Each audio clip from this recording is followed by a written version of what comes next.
Yo, what's good? It's your man 100 Acre Woods. We back again with the MPC Gospel. Now let me start that over. Yo, no, hold up. Yeah, what's good? It's your man 100 Acre Woods, and we back again with the MPC Gospel. This is part one of section two. Titles, song plots, tempos, and beats. Where we last left off, we was basically talking about beats and as it applies to the MPC software. Um, we're gonna get into some more about the beats, but I just want to show you how to set up your project, and then I got a little something for you to watch, and then we're just gonna end it like that, and we're gonna get to part two next week. All right, so let's jump into software. If you a little bit advanced, I guess you could skip into like the theory part or the inspiring part. But if you're a beginner, just check it out. So right here, this is the audio setup menu. You know what I'm saying? You can set up your audio interface and your microphone, your MIDI, your plugins. I got videos about these things, so just go check them out. Um, right here is where you basically set up your template. This is where your title would go. This is where your song plot would go. So let's type that in, song plots. Your BPM, aka tempo, the key of your song. What else? We're gonna throw in samples if you use any. Things like that. But let's see. Go into your files. Let me see. My MPC is not turned on. Wait, do I got drums in here? Come on.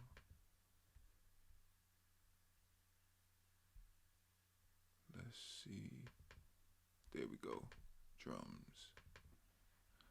Alright, basic shit. Load up your kick. But what I would say is that your drum selection depends on the genre. You don't want to go in using drum samples, that were specifically made for hip hop if you're going to make a rock and roll type beat, You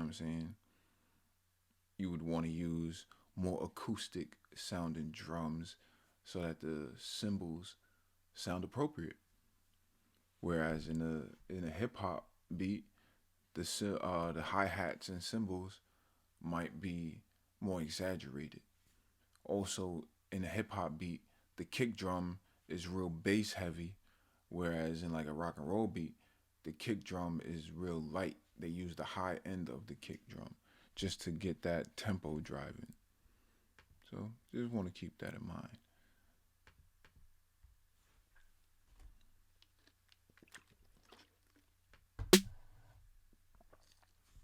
I like to load up my drums, kick, snare, hi hat, cymbal, percussives, whatever. Some people like to have the pads arranged so that they could finger drum a lot easily or a lot easier. Whatever makes you more comfortable. I suggest that if you want to practice your finger drumming, then you go and check out Melodics. That's a dope program. I have some videos of me practicing the finger drumming. Definitely helps. Also, the kid Jay Black has his own course on this, so that's definitely dope. Go check it out. I'm definitely about to get back on my finger drumming. Just thinking about it made me hype. So, load up your kick, snare, hi hats.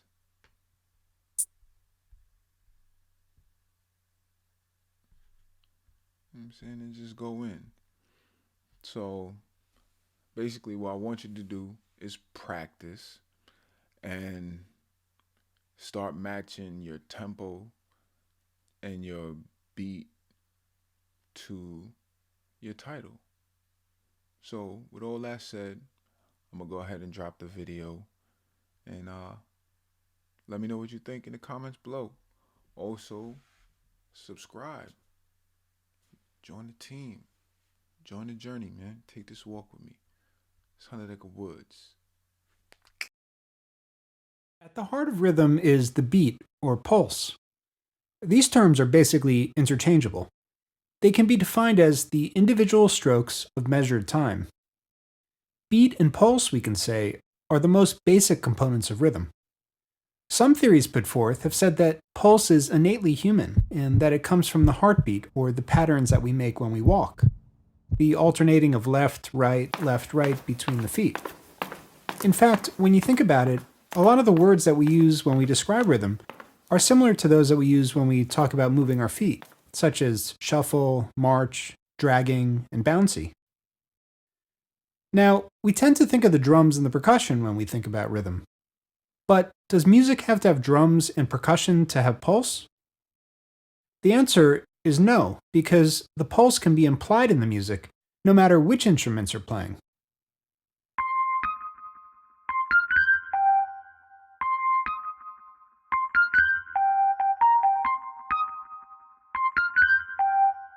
And not only is it implied by the notes that are played, but also by the spaces or silence between the notes. These spaces contribute to the creation of a rhythmic feel.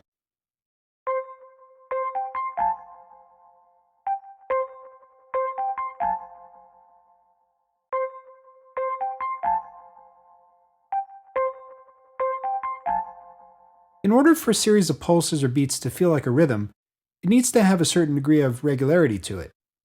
Imagine a sequence of completely randomly occurring beats.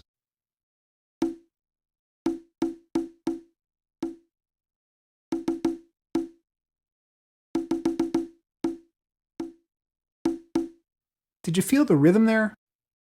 Well, there wasn't much rhythm there to feel because of the lack of regularity or repetition amongst the beats. So, we need to look at some concepts that can help to create regularity. Listen to the following example.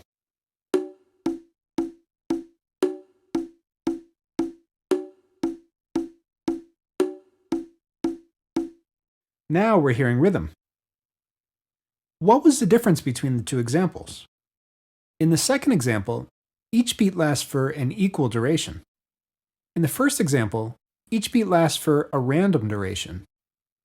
Furthermore, in the second example, we hear the first beat being played louder than the following three. We can say that it's stressed or accented. In the first example, there's no clear pattern of accents. The regularity of note durations, as well as the accent on a regular occurring beat, gives shape and form to the beats, helping to establish a recognizable rhythm. Of course, accenting the first note of each four is not our only option. We could accent any combination of beats. As long as they occur with regularity, we should be able to discern a rhythmical pattern.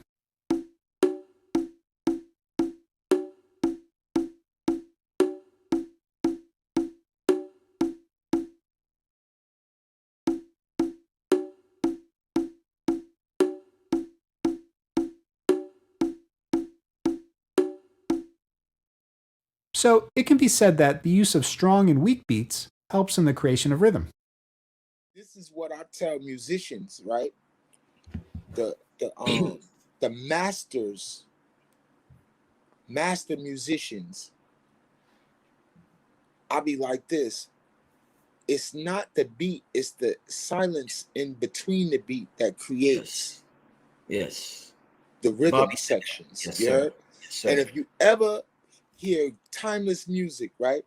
hmm There's a sweet spot, bro, where it's silent, and then the beginning of the beat or the tempo, you heard, hmm carries you into the next portion of hmm song. You hmm heard? So hmm we live in sound. We live in a cacophony of sound. Mm. But I'm gonna tell you this. Do you know that hearing is an electrical event that happens because of their electrical devices in your ear that it's small as hairs, right? hmm hmm That do this, Rich. They give us a semblance of what these sounds may sound like, and there's a hierarchical structure. If we zoom right the way in with an electron microscope, we should see something remarkable. The secret of how sound is transmitted to the brain. They're rows of minute hairs only a few thousandths of a millimetre high. As noise vibrates them, they send electrical signals to the brain which we experience as sound. It's fascinating to watch, and we're about to see it happen. Take a closer look at these V-shapes. They are, in fact, clusters of 3 lines of hairs which are part of a built-in amplifying system. Now, if we take a look below, we should see the rest of the amplifier. There we are. The hairs are sticking out of a cell underneath, shaped like a sausage.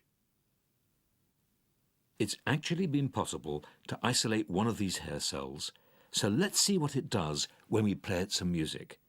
You might recognize the tune. 1, 2, 3 o'clock, 4 o'clock, rock. 5, 6, 7 o'clock, 8 o'clock, rock. 9, 10, 11 o'clock, 12 o'clock, rock. We're going to rock around the clock tonight. The joints jumping, literally. The excited response of these hair cells amplify the faint vibrations that arrive here from the outside world. And they do it so well that we can actually hear the sound of a pin drop.